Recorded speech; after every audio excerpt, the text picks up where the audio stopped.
Ini masalah fikih. Masalah fikih tidak perlu terlalu diperdebatkan.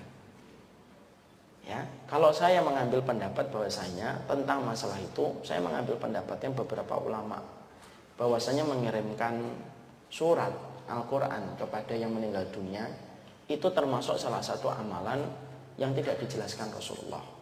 Kalau membadalkan haji memang ada dalilnya. Kalau membadalkan umrah ada dalilnya.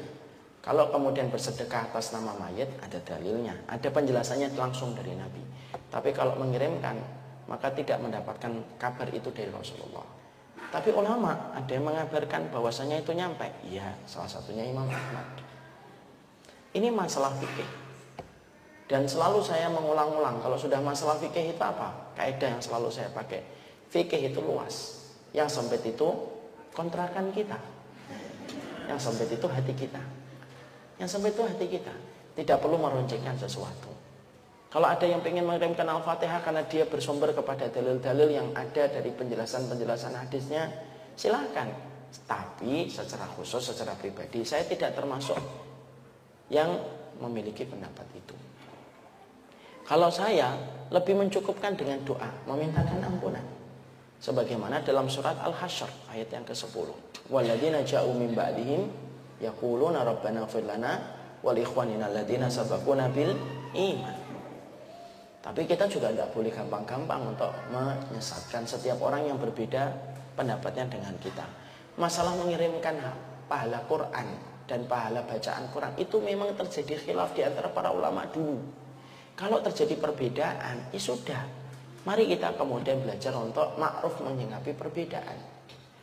Kita akan ambilkan contoh. Kulturnya para sahabat itu menghormati perbedaan. Abdullah bin Mas'ud itu contohnya. Beranggapan kalau safar itu sholatnya harus qashar. Utsman bin Affan itu mengatakan sholat itu dalam safar kalau sudah sampai sempurna. Ternyata Abdullah bin Mas'ud itu sholatnya di belakang Utsman.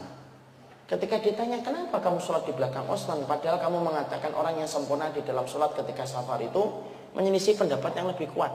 Perhatikan jawaban dari Abdullah bin Mas'ud. Al-khilafu syarrun.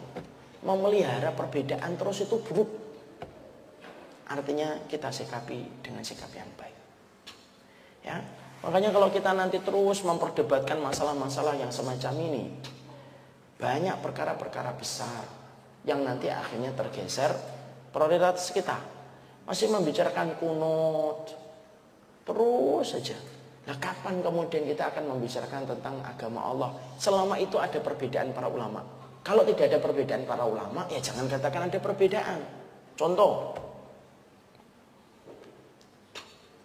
yaitu adalah tentang masalah apa ya, yang tidak ada perbedaan. Masalah kemudian niup lilin ketika ulang tahun. Kan tidak ada contohnya. Jangan mengatakan tiup lilin. Nah, ini terjadi perbedaan para ulama. Nah, ulama siapa? Kan tidak ada. Ada nggak Imam Syafi'i? Nggak ada. Kalau tidak ada, katakan tidak ada. Tapi kalau ada, ya katakan ada. Fikih itu luas, yang sempit itu hati kita. Jangan sampai kemudian perbedaan itu merenggangkan persaudaraan kita. Orang Muhammadiyah, dulu kita diadu domba antara Muhammadiyah dengan NU. Saya kulturnya dari keluarga Muhammadiyah. Tapi saya tinggal di lingkungan NU. Dan ketika saya kecil, saya merasakan betul bagaimana luar biasanya perbedaan antara Muhammadiyah dan NU itu gesekannya di bawah itu luar biasa.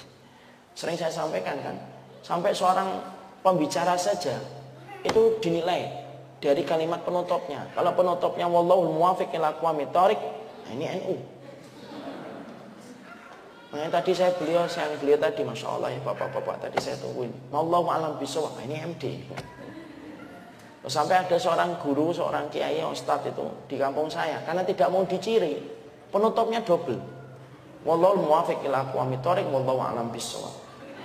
Orang mikir ini MD, NU. Masuk kayak gitu kita pertahankan. Nanti kalau kita bertengkar terus, anak-anak kita nanti ngomong, bapakmu kalau ngaji sama ustadz itu, bapakku kalau ngaji sama ustadz itu dua-duanya kalau ketemu tidak ngobrol. Terus nanti kalau kita gede tidak usah ngaji. Daripada kalau ngaji nanti bertengkar, hukum-hukum aja tidak usah ngaji. Walaupun itu baru ilustrasi, bisa nggak terjadi? Bisa.